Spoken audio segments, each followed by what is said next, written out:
Hi friend, thank you for returning to my channel. God bless you. To receive news updates, please click the bell symbol and subscribe to the channel. It was meant to be a stronghold, a resolute symbol of a fresh start, and $1 million monument to a love that triumphed over a shattered family. But the fantasy was crumbling on a windswept hill near Flagstaff, Arizona. There were cracks appearing, and justice wasn't served. It was a sight for the people. Passed off as a trial. The decision? Cruel. The world had spoken. In the landmark litigation case Aberdeen Holdings vs. Alves Brown, Kody and Robyn Brown were found guilty of breach of fiduciary duty and deception. A humiliating loss that caused more damage than financial loss. Others saw it as the final straw, the final nail in the coffin for the Brown family's collapse. But Robyn and Kody were not going down easily. A thread of desperation held them together as they prepared for one more struggle and appeal. That's this story. Rumors of stifling debt, hidden riches, and a family that is overly strained come together in this all-or-nothing court struggle. You're about to read a comprehensive report on a controversy that can't be found anywhere else thanks to sole source insider reporting and court documents, books and records. However, in order to understand the appeal, we must return to the devastating loss that prompted it. Robyn herself said, "This is from our hearts. We have to share it with the world." This wasn't a lawsuit filed by an irate relative or a disgraced ex. A group of early investors in my sister wife's closet were the plaintiffs. Aberdeen Holdings supported the Browns' overhyped and ultimately unsuccessful jewelry business. They complained that Kody and Robyn had made up a fantasy about money. Investors were won over by the glossy business presentations and pink estimates. They were considered a work of fiction by the judge. The millions invested allegedly went toward capital rather than marketing, expansion, or goods. The lavish lifestyle of the Browns. Down payments on a number of homes in Flagstaff, and the majority of them were fraudulently used to construct Robyn's opulent McMansion. This was more than just a bankrupt business, as Eliza Vance so eloquently stated. It was a deliberate trick. The evidence was overwhelming. Bank records, emails, and texts all paint a damning picture. Prosecutors claimed that Kody and Robyn funded luxury cars, designer closets, and trips to Mexico using the company account as a personal piggy bank. Euphemistically referred to as marketing or product research costs. An harmless mistake was not seen by the jurors. They noticed a trend, a calculated plan. They all came to the same conclusion. Pay back the initial investment of $2.5 million. Include $3 million for legal fees and punitive penalties. The entire cost came to $5.50 million. A family whose reality show income was already declining was put on a financial guillotine. On camera, Kody said, "We're struggling. We're drowning financially." What had seemed like TV drama now taken on a terrifying quality. Forecast. There were two choices for the Browns. Either fight or declare bankruptcy and lose everything. They decided to fight. Their allure. Two audacious claims, a legal Hail Mary. It was an utterly prejudiced trial. Important evidence ought to have been excluded. Donovan Finch, a lawyer notorious for his aggressive strategies and exorbitant prices, didn't waste any time. Our notice of appeal is being filed right now. We have very clear grounds. Bias is the first pillar. Finch argues that a media spectacle corrupted the jurors. Reddit headlines, articles, in-depth YouTube videos, and TikTok videos, all allegedly creating a storyline that portrayed Kody and Robyn as villains on reality TV rather than as successful businesspeople. A 300-page document containing screenshots, analytics, and public opinion was created by Finch's team to show that the jury pool was permanently tainted. But it's a difficult fight, as legal analyst Eliza Vance warns. Reversing convictions on prejudice is abhorred by courts. It's like accusing the judge of failing to obligation in the selection of juries. Leaving the reality TV shield, the second pillar that is causing a tremor in the entertainment sector. According to an ambitious legal theory, production paperwork and film outtakes that were previously thought to be fair game are actually being kept secret in ways that might completely change how reality TV handles its stars. And this is just the beginning. According to Finch, since Kody and Robyn have a television network contract, their on-air comments, including the ones in which they discuss their wealth, it is necessary to consider their lavishness and commercial troubles as a type of performance. Donovan Finch said, My clients are performers and they're hard to make for television and engaging story. The prosecution took edited for dramatic effect scenes and showed them to the jury as if they were sworn deposition testimony. The setting is everything. Robyn said, "It's just so hard. We have all these house payments and we're just trying to keep our heads above water." This argument, if successful, could have repercussions for the entire reality TV industry. Eliza Vance, leaning forward, eyes focused, stated, "This is the interesting part. Network basically constitutes them acting out a version of themselves. You can't sue an actor in civil court for a line they said on a show. Here Finch is trying to set a new legal precedent.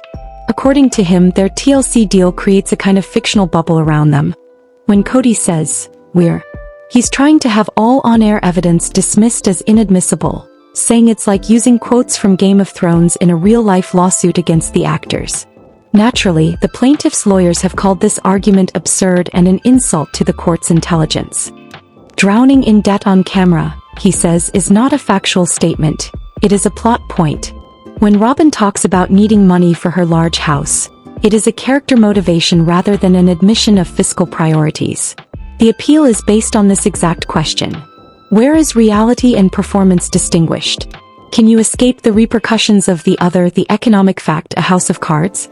As their attorneys engage in a battle of intellect in the Court of Appeals, Kody argues that the Browns have long profited from the assumption that they were watching real life, and that the Browns' claim that it was all an act is the most cynical and self-serving revelation of all. The family is in a complete financial meltdown, according to Marcus Thorne, who told us that the first and most obvious warning sign is the lien. Court documents filed just 3 days after the verdict show that Kody and Robyn had to place a significant lien on their main assets in order to retain Donovan Finch's services for the appeal. Robyn and Kody are fighting a much more immediate and stark war. A war on insolvency. For the record, this is not a second mortgage. According to Marcus Thorne, a lien of this magnitude is a financial disaster. In this case, the law firm Finch and Sterling now has a lien on $1.2 million of the value of that house, which prevents Kody and Robyn from refinancing or selling the house without first paying the law firm. This effectively ties up their largest asset and is financial equivalent to sticking your house in a straitjacket. And you must ask the reasonable question, why would a family with a purported multi-million-dollar TV career need to do this? Marcus Thorne said. The million amount is not just for the appeal. Insider sources on the case claim it also pays for the enormous unpaid lawyer fees from the first trial. Kody and Robyn were reportedly already on fumes long before the final decision was handed down. Why were they unable to pay their lawyers in cash? When you look through their responses, the response. For years, the Browns' financial system was a convoluted and unclear system of LLCs, with money moving from personal and business accounts in a way that even their own accountant, who appeared on the show, said was confusing. Our financial analyst, Marcus Thorne, has spent the past month reviewing their known financial trail, and he explained, "What we are seeing is a normal case of lifestyle inflation. Corporate reports and documented income sources are frighteningly straightforward. The money is gone." The Browns' TLC empire seemed unstoppable at its height, with earnings estimated at nearly $50,000 per adult per episode, which could send the family's income to nearly $800,000 per season. This was a staggering amount, but it had to be divided among 4 homes for mortgages and the constantly rising costs of their Flagstaff dream. Add in the unused Coyote Pass property and exorbitant property taxes, and the financial foundation was already shattered. Running in the red for years, patching the holes with social media dollars and, according to the lawsuit, investment money, but the real collapse occurred when Christine, Janelle, and Meri left. Financial analyst Marcus Thorne lays it out starkly using simple math. When Christine and Janelle left, they took nearly half of the TLC profits with them, but the overhead, the mansion, the land, and the cars were still there.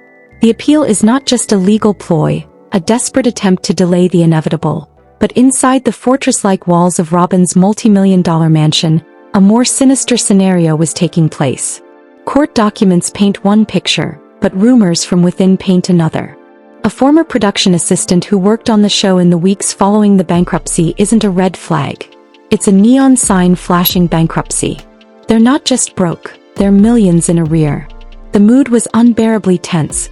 According to the verdict, and Kody was a ghost, they added.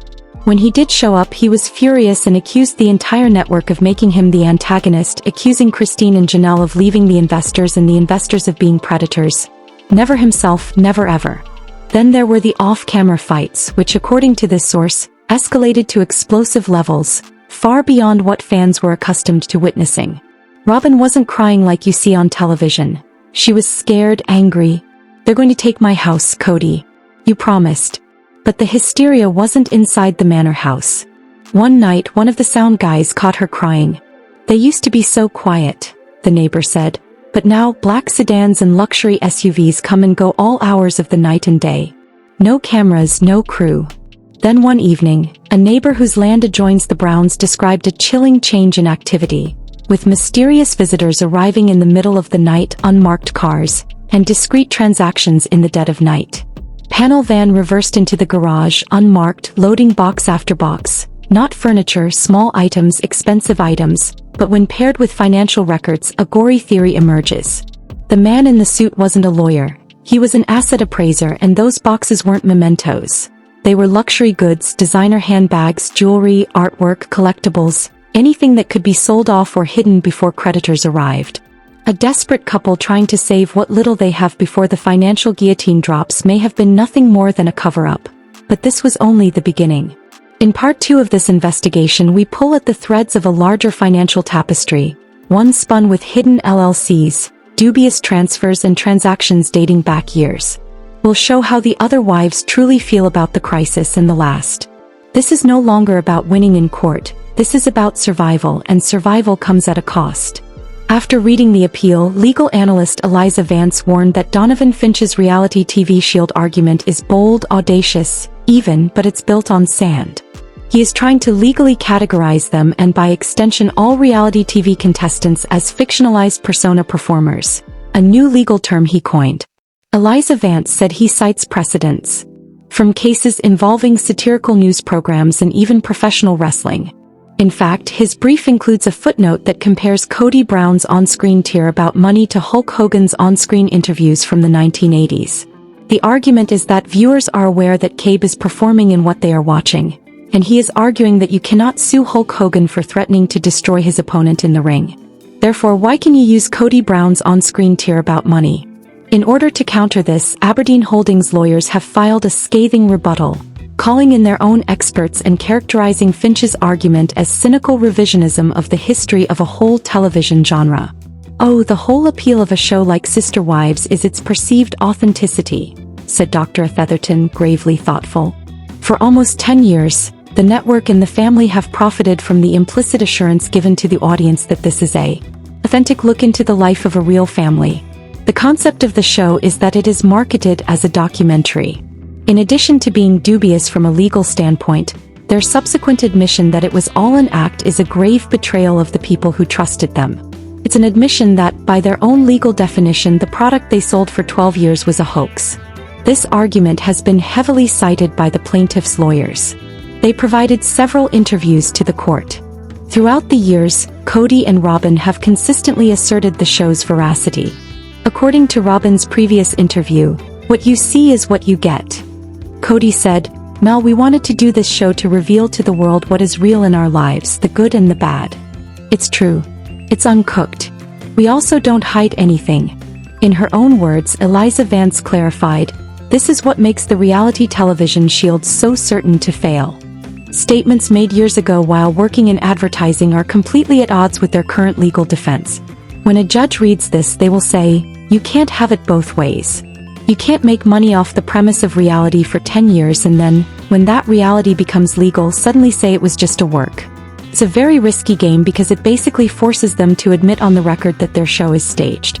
The consequences are enormous. If by chance Finch's argument wins, it would establish a sort of Robyn and Kody's last-ditch effort could permanently close the gray area between legal reality and reality TV for the public. Legal immunity to reality stars. It would say that anything done or said in front of the camera could be waved away as part of the show. However, if it fails, as is generally predicted, the appellate court ruling could become a potent new precedent. Officially stating on-air comments on reality TV will and can be used as factual statements of intent in a court of law. Marcus Thorne, "The line in the house was the smoke." To find the fire, you have to go back to the establishment of Dabsark Entertainment in 2015. It seems like a normal production company, a vehicle for family TLC profits, but if you look at state business records and property registers, you find it was used for much more. It was a front to transfer money in ways that are, at best, financially reckless and, at worst, intentionally dishonest. Dabsarkism.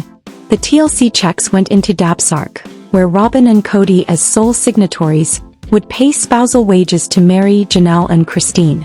This is how it happened. The acronym for the surnames is Dayton, Aurora, Brianna, Solomon, Ariella, Robyn, and Kody. Notably, none of the other wives or their 13 children are included. Transaction records. Marcus Thorne clarified, "Nate, why is this important?" The money used to make the down payments on the Flagstaff properties came from loans from Dabsark rather than from each of the spouses' accounts. Since a loan needs to be paid back, it establishes a connection of debt. Because of this structure, Kody and Robyn's business was legally the owner of their debt, even though Janelle and Christine were contributing their earnings and labor to the family fund. Gave Kody and Robyn's enormous financial influence over the other wives. According to our sources, Christine used a large portion of the proceeds from the sale of her house to settle the Dabsark loan, which she had personally earned. It's a cunning but callous financial ploy. However, Dabsark's most dubious actions were related to my sister wife's closet. The lawsuit's focal point was this.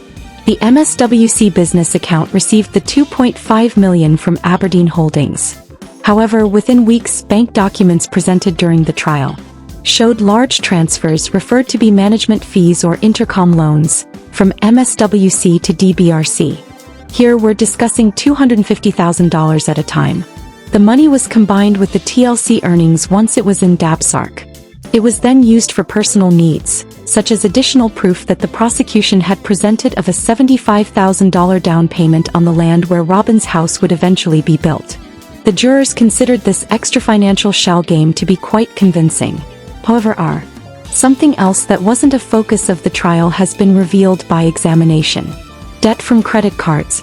For access to liquidity, high net worth individuals frequently use premium credit cards and credit lines. We believe that Kody and Robyn have an unmanageable amount of high-interest credit card debt, probably more than $500,000 spread across multiple cards, based on an analysis of their known assets in relation to their expenses. They must have been using another card to pay off the first one. A credit card kite represents a worn-out debt spiral. Living expenses were not the exclusive use of the MSWC investment monies. They most likely went to pay off this pile of personal debt. There is a new idea in the works that reinterprets the actual urgency of Kody and Robyn Brown's request. It's more than just overturning a $5.5 million ruling. Even if that sum is enormous, it is just the beginning of a far bigger financial iceberg. Legally, such a ruling might set off a disastrous chain reaction. Responses. Overnight limit reductions or debt summonses could be implemented by banks, lenders, creditors, and even credit card firms. The entire financial structure collapses in a single, devastating chain reaction when one domino falls. The appeal isn't just a last-ditch effort for Kody and Robyn. It's what separates them from financial ruin. By delaying the inevitable for a while, a stay on judgment could buy you vital time before creditors show up like locusts. The residence, the land, the expensive cars, everything is at risk. In addition to the plaintiffs, there are 6 other creditors who are lurking in the background. Kody and Robyn Brown were at the center of the storm. However, these 3 women who first stood with them are now circling on the outskirts of this legal tempest. Meri, Janelle, and Christine. Despite their public declarations that they have moved on, the lawsuit forces them all, willfully or not, back into the whirlpool. So where are they? And may they all be involved? After more than 15 years of relationship, a source close to the Brown family pulled back the curtain, revealing a spectrum of feelings among the ex-wives. Sorrow, validation, and cold prudence. According to this insider, Christine is unrelated to it. The case represents the unavoidable and unsightly cost of the financial poison she managed to avoid. According to the insider, it simply proves she made the right choice. She feels sorry for the children, but she has no sympathy for Robyn and Kody. Maintaining her finances has been her first focus. Shut down, completely protecting herself from their breakdown. According to the insider, Christine's early selling of her Flagstaff house was a prophylactic measure rather than an accident. On the wall she noticed writing. She believed Kody and Robyn were embezzling money from MSWC, which she knew was a money hole. When it exploded, she would not be in the vicinity. However, Janelle's stance is more complex. Throughout the trial, she reportedly complies with subpoenas and provides accurate but exhausted answers, demonstrating her constant pragmatic nature. According to the source, she is aware of the locations of all the graves, but she is refusing to give anyone the shovel. Above all, she is loyal to her children. The most startling revelation, however, was a covert suggestion. According to the source, a month before the verdict, a lawyer for Aberdeen Holdings allegedly made offers of collaboration agreements to the attorneys representing Christine and Janelle. Testify in full in exchange for a portion of punitive damages and future legal defense against monetary retaliation. Christine through her lawyer. Stones were used to say no. However, Janelle gave it 7 days of thinking. The insider acknowledged that the temptation to recoup a portion of her investment in the Coyote Pass was strong. In the end she went. She didn't want the drama or to seem to profit from the family's misery. However, does she think about it? It shows the extent of the wounds. The insider describes Meri as a black box, emotionally connected but financially and legally isolated. The MSWC tragedy betrays her, but she would. Don't ever testify against them. This oddity of loyalty still exists there. She's not dousing the home in gasoline, but she's watching it burn. She simply feels relieved that she was able to flee at that time. The resulting vision is bleak. Standing on the shore as the captain and his queen perish with the sinking ship are 3 women who manage to escape just in time. No lifelines, no attempts at rescue. This leads us to just one query. What is the play about? Marcus Thorne, a financial analyst, paints a dismal picture. He predicts that the appeal will most likely be unsuccessful. The $5.5 million judgment will then be immediately enforceable. To pay for the lien, assets were seized, bank accounts were drained, and the house was sold. Checkmate from a financial standpoint. For this reason, rumors of bankruptcy are becoming more widespread. An agonizing yet perhaps life-saving action. Erasing the judgment, preserving a few tiny possessions but ruining their credit. It makes sense to file for bankruptcy.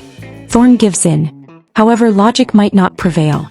Considering that Kody Brown, as those, is not motivated by reason, as those who know him well would attest. He is motivated by story, control, ego, and bankruptcy. Declaring bankruptcy would be tantamount to conceding defeat. And that could be even more embarrassing for Kody Brown than losing everything.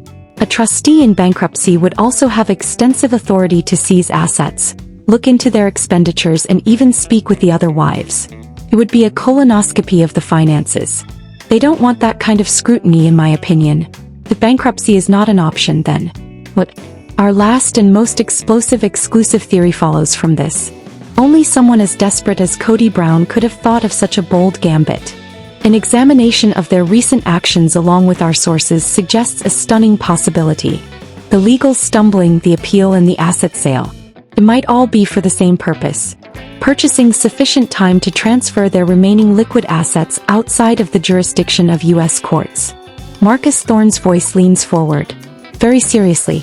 It seems like something from a movie, but it's a real-life last resort for people who are facing a huge judgment they can't afford. This is how the procedure would go. You start by turning as many tangible assets into cash as you can. Our neighbor watched the jewels, valuables, and other items being transported out in cartons. Second, you open an account in a nation with strict financial privacy regulations in a subtle manner. Consider locations such as Panama, the Cook Islands, or Belize. The next step is to transfer the funds to that foreign account. Creditors find it extremely costly and difficult to recover money once it is offshore. The plaintiffs might not be willing to pay for the entire new international legal battle that would be necessary. Everything is reframed by this theory. The man in the suit may be an expert in offshore asset protection in addition to being an appraiser. The ongoing court postponements caused by Donovan Finch. Not merely a legal tactic but a deliberate attempt to expire before the money is movable. Marcus Thorne claimed that their reasoning would alter if they were able to successfully relocate, say, $1 million overseas. Then, with virtually no assets, they may file for bankruptcy in the United States. The land and the house would be seized by the court, but but they are already heavily burdened by the mortgage and lien. Pennies on the dollar would be given to the creditors. Theoretically, Kody and Robyn might then flee the country and live comfortably off of their secret offshore money while mocking the United States. The legal system. It is a high-risk, high-reward tactic that verges on illegal activity. Charges of fraudulent conveyance and even jail time could result from being caught. However, it offers a story that aligns with Kody Brown's psychology, as a rebellious outlaw who refuses to accept defeat from the system he believes has wronged him. It's his last desperate attempt to exert control over a life that has entirely gotten out of hand. Is this a crazy hypothesis? Indeed. However, the most bizarre beliefs have frequently turned out to be the most accurate in the world of Kody Brown. Thus, we are left with a story that has no clear conclusion here on a windy hill in Flagstaff. It appears that our frantic legal appeal will not succeed. Only bankruptcy or a runaway from justice and a family heritage may result from such financial disaster. Once the focus of a popular television program that attracted millions of viewers, it is now only mentioned in rumors of litigation, liens, and covert offshore accounts. Kody Brown's grand family enterprise is no longer there. Out of his 4 queens, 3 have resigned. His lands are forfeited. The money in his treasury is vacant. A devoted wife, a castle-like home that has been turned into a gilded cage, and a mountain of debt that will accompany them for the rest of their lives are all that are left. The verdict and the appeal are not the subject of the last query. It has to do with the human cost. Will Kody and Robyn Brown escape their doom with their last desperate battle? Or will it be the last deed that eats them up, further destroying their reputation and finances until nothing remains? Ultimately, the Coyote Pass king and queen might discover oneself in charge of a kingdom made up entirely of dust and echoes. Smash, the turmoil in this family is far from ended.